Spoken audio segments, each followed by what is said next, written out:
Welcome everyone to this channel. সহজ technique চ্যানেলের পক্ষ থেকে সকলকে আন্তরিক শুভেচ্ছা এবং অভিনন্দন। সহজ টেকনিক চ্যানেলটি দুর্বল শিক্ষার্থীদের জন্য ইংরেজি এবং ইংরেজি ভাষা শেখার একটি অন্যতম মাধ্যম।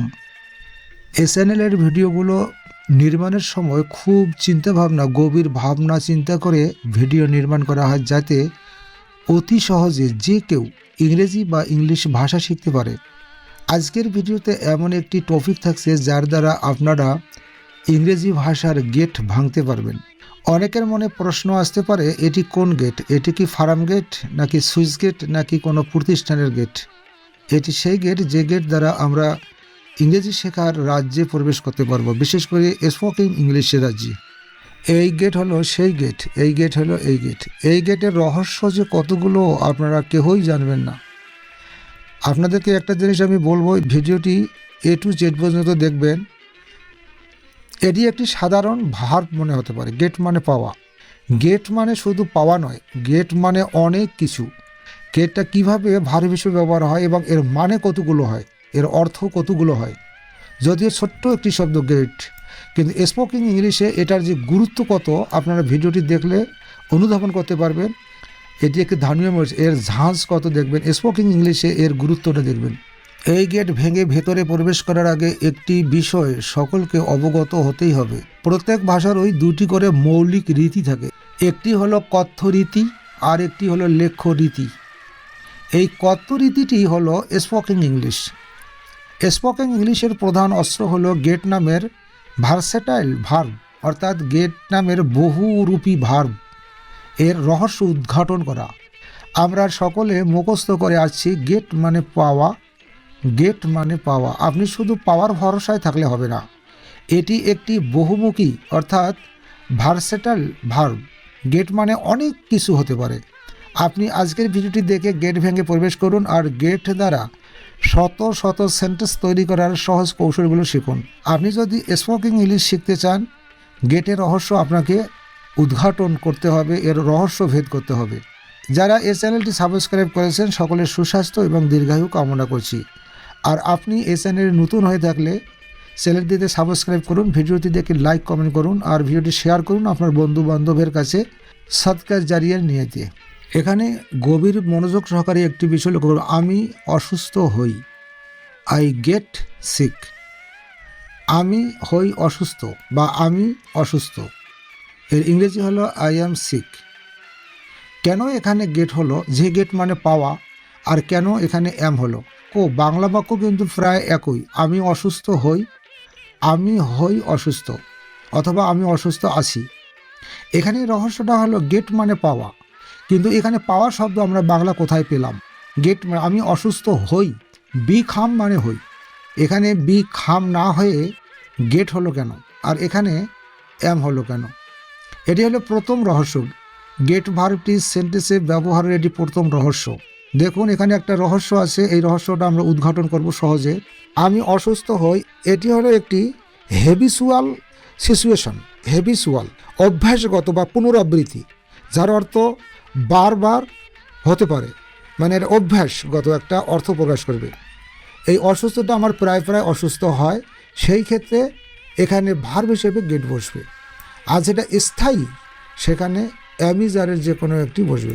হেলথ কন্ডিশন, স্বাস্থ্য সংক্রান্ত যত পরিবর্তন হবে সবগুলোতেই গেট বসবে। গেট নামের ভার্ব, তার অর্থ হবে বিখাম, অর্থাৎ হওয়া বোঝাবে। আমি অসুস্থ হই, প্রায় প্রায় অসুস্থ হই, সেক্ষেত্রে আই গেট সিক। আর আমি হই অসুস্থ, আমি এখন অসুস্থ আছি, বহুদিন থেকে অসুস্থ আছি, এখানে হবে আই অ্যাম সিক। গেটের পর অবশ্যই অ্যাডজেক্টিভ হবে, গেটের পর অবশ্যই অ্যাডজেক্টিভ হবে, কিন্তু অ্যামের পর অ্যাডজেক্টিভও হতে পারে, অ্যামের পর নাউনও হতে পারে, অ্যামের পর অ্যাডজেক্টিভ নাউন উভয় হতে পারে। আর গেটের পর অ্যাডজেক্টিভ হবে। এটা কখন বসে? যখন একটা স্বাস্থ্যগত চেঞ্জ আসে, কিছুক্ষণের জন্য প্রায় প্রায় চেঞ্জ আসে, পরিবর্তন আসে, তখন এই গেটটি ভার্ব হিসেবে বসবে। আমরা কিছু উদাহরণ দেখব, লক্ষ্য করুন। আই গেট সিক, আমি অসুস্থ হই।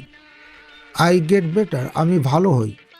আই গেট উইক, আমি দুর্বল হই। এটা একটা অভ্যাস, মানে কোনো সময় ভালো থাকি, কোনো সময় দুর্বল হই, স্থায়ী নয়। আর আই অ্যাম উইক, আমি দুর্বল, তার অর্থ হবে আমি দুর্বল, আমি সবসময় দুর্বলে আছি। আই গেট স্ট্রং, আমি শক্তিশালী হই, এই শক্তিশালীটা সবসময় নয়।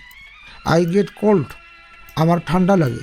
এবারে আমরা দ্বিতীয় রহস্যটি লক্ষ্য করব। বাই মানে ক্রয় করা, গেট মানেও ক্রয় করা। এই রহস্যটা এখন উদ্ঘাটন করব। যখন টাকা দিয়ে কেনা বোঝাবে তখন বাই ব্যবহার হবে। যেমন আই বাই এ টিকিট, আমি একটি টিকিট কিনি। হি গেটস এ কার, সে একটি গাড়ি কেনে। এখানে এই গেট মানে কিন্তু কেনা।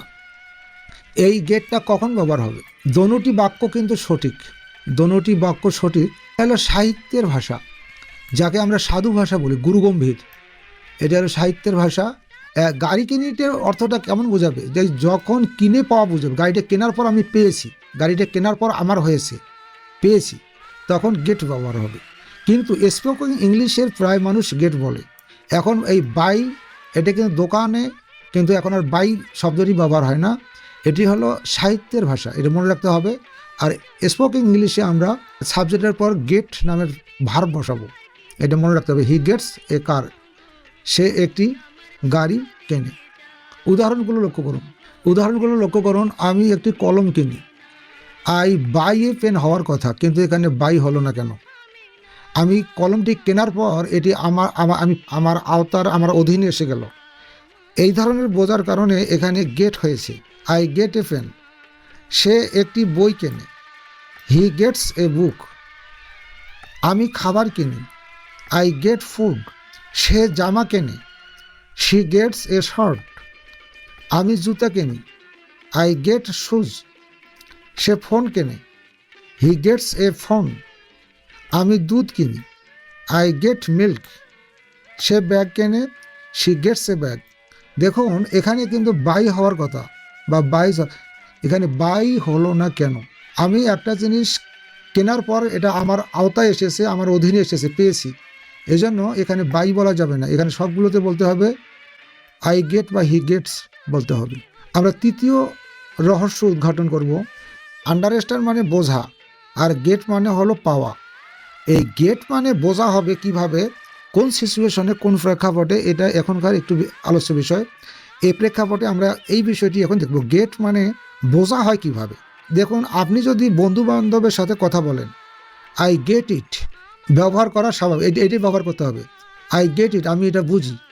আর আই আন্ডারস্ট্যান্ড ইট, আমি এটা বুঝি। দোনোটি বাক্য কিন্তু সঠিক। এটা হলো গুরুগম্ভীর। আমরা যেমন সাধু ভাষায় কথা বলি, সাধু ভাষা হলো গুরুগম্ভীর, এই জন্য আই আন্ডারস্ট্যান্ড ইট। আর চলিত রূপ যেটা কথ্য ভাষা, আই গেট, এখানে বিষয়টি দেয়া আছে, কিন্তু স্পোকেন ইংলিশে মানুষ গেট বেশি ব্যবহার করে। এই গেট মানে হবে বোঝা, আমি বুঝি। আন্ডারস্ট্যান্ড মানে বোঝা, এখানে গেট হবে বোঝা। কিভাবে দেখুন আরও উদাহরণগুলো। এখানে দেখুন, আমি বিষয়টি বুঝি। আই আন্ডারস্ট্যান্ড ইট হওয়ার কথা ছিল, কিন্তু এখানে আন্ডারস্ট্যান্ড ইট হবে না। আমরা কথা বলবো তখন বুঝি, এটি যখন ক্রিয়াপদ হিসেবে এই বুঝি বা বোঝে বা বোঝেন ক্রিয়াপদ হিসেবে যখন আমরা পাবো, তখন গেট হবে, আন্ডারস্ট্যান্ড হবে না। কথ্যরূপ হলো এই গেট, সে প্রশ্নটি বোঝে। হি গেটস দ্য কোশ্চেন, আমি কথাটি বুঝি। আই গেটস দ্য আইডিয়া, সে নিয়ম বোঝে। শি গেটস দ্য রুল, আমি উত্তর বুঝি। আই গেটস দ্য আনসার, সে ইংরেজি বোঝে। হি গেটস দ্য ইংলিশ, আমি সমস্যা বুঝি। I Gates the problem. কেন বাক্যগুলোতে আন্ডারস্ট্যান্ড হয়নি? কারণ এগুলোর ব্যাখ্যা দিতে গেলে ভিডিওটি অনেক বড় হয়ে যাবে। আপনারা এটা ভিডিওর মধ্যেই থাকলো, এটি একটু পড়ে নেবেন। এখানে একটা বড় রহস্য লুকিয়ে আছে। হি অ্যারাইভ অ্যাট স্কুল, সে স্কুলে পৌঁছায়। অ্যারাইভ মানে পৌঁছা, রিচ মানে পৌঁছা, গেট টু মানে পৌঁছা। এখন তিন প্রকার বাক্যই সঠিক। হি অ্যারাইভস অ্যাট স্কুল, সে স্কুলে পৌঁছায়।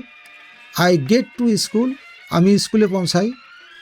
আর আই রিচ স্কুল, আমি স্কুলে পৌঁছাই। তো বাংলা অর্থ কিন্তু সকলের একই, এবং ইংলিশের ক্ষেত্রে তিন প্রকার বাক্য হলো। এখানে কিন্তু অ্যারাইভস হলো কেন, এখানে রিচ হলো কেন, এখানে টু গেট হলো কেন, এই বিষয়টি একটু লক্ষ্য করুন। এই বাক্যটি কিন্তু সঠিক, কিন্তু এখানে অ্যারাইভ বসালে পরবর্তী যে অবজেক্টটি থাকবে, এই স্কুল নামের যে অবজেক্টটি আছে, এই অবজেক্টের পূর্বে অবশ্যই প্রিপোজিশন বসাইতেই হবে। অ্যারাইভ থাকলে তার অবজেক্টের পূর্বে প্রিপজিশন বাধ্যতামূলক বসাতে হবে, কিন্তু গেট টু বসার পর অন্য কোনো আর প্রিপজিশন বসবে না। রিচ থাকার পরও অবজেক্টের পূর্বে কোনো প্রিপজিশন বসবে না। শুধু এই রহস্য নয়, আরও কথা আছে। যারা ইংলিশে কথা বলে, যারা ইংলিশে অনর্গল কথা বলে, তারা যদি পৌঁছায় শব্দটি, এই ক্রিয়াপদটি ব্যবহার করে, আমরা বাংলায় বলি পৌঁছায়, ওরা কিন্তু অ্যারাইভ শব্দটি ব্যবহার করবে না, ওরা গেট টু ব্যবহার করবে। ওরা কিন্তু রিচ ক্রিয়াপদটি ব্যবহার করবে না। যারা ইংরেজিতে কথা বলে তারা কিন্তু রিচ শব্দটি ব্যবহার করবে না। এগুলো হলো সাহিত্যের ভাষা, এগুলো হলো সাধু ভাষা, এগুলো গুরুগম্ভীর। হি অ্যারাইভ অ্যাট স্কুল বলবে না, আই রিচ স্কুল বলবে না, হি রিচেস স্কুল বলবে না। যারা ইংলিশে কথা বলবেন তারা বলবেন I get to school, he gets to school, অর্থাৎ সেই স্কুলে পৌঁছায়, আমি স্কুলে পৌঁছাই, এই ধরনের। এটি মনে রাখতে হবে যে অ্যারাইভ বসালে প্রিপজিশন বাধ্যতামূলক, রিচ বসালে প্রিপজিশন বসা যাবে না, আর গেট টু বসালে প্রিপজিশন বসবে না। এই গেট টু এটি ভার্বের কাজ করেছে। এই গেট টু মানে পৌঁছা, যদিও গেট মানে পাওয়া, কিন্তু গেট টুর অর্থটা হবে পৌঁছা, মনে রাখে যেন। এর কিছু উদাহরণ দেখব। দেখুন, সে স্কুলে পৌঁছায়, হি গেটস টু স্কুল। আমি অফিসে পৌঁছাই, আই গেট টু অফিস। সে বাজারে পৌঁছায়, she get to the market. আমি এখানে পৌঁছাই, আই গেট হেয়ার। সে সেখানে পৌঁছায়, হি গেটস দেয়ার। হেয়ার দেয়ারের পূর্বে প্রিপজিশন বসে না, টু বসে না। আমি কাজে পৌঁছাই, আই গেট টু ওয়ার্ক। এগুলো দেখুন, এখানে পৌঁছার ইংরেজি যদিও অ্যারাইভ এবং রিচ, এখানে কিন্তু ও দুটো বসে নেই, শুধু গেট বসে। এগুলো কেন বসেছে? এগুলো স্পোকিং ইংলিশের ক্ষেত্রে, অর্থাৎ কথোপকথনের ক্ষেত্রে এগুলো খুব প্রয়োজন। এখানে গেট টু হবে, সবগুলোতে গেট টু হবে, এটা মনে রাখতে হবে। আর হেয়ার দেয়ারের পূর্বে টু বসে না।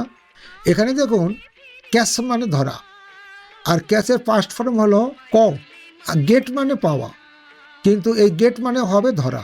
যদিও রিড মানে পড়া, কিন্তু এখানে রিড হবে না, এখানে গেট হবে, এটা মনে রাখবেন। এই গেট কট দুটি মিলিয়ে হবে ধরা পড়ে, ধরা পড়ি, বৃষ্টি পড়ে, পুলিশের হাতে ধরা পড়ে, এমন একটি হবে। সে ধরা পড়ে, হি গেটস কউট। আমি ভুলে ধরা পড়ি, আই গেট কউট বাই মিস্টেক। আমি বৃষ্টিতে পড়ি, আই গেট কউট ইন রেন। সে পুলিশে ধরা পড়ে, হি গেটস কউট বাই পুলিশ।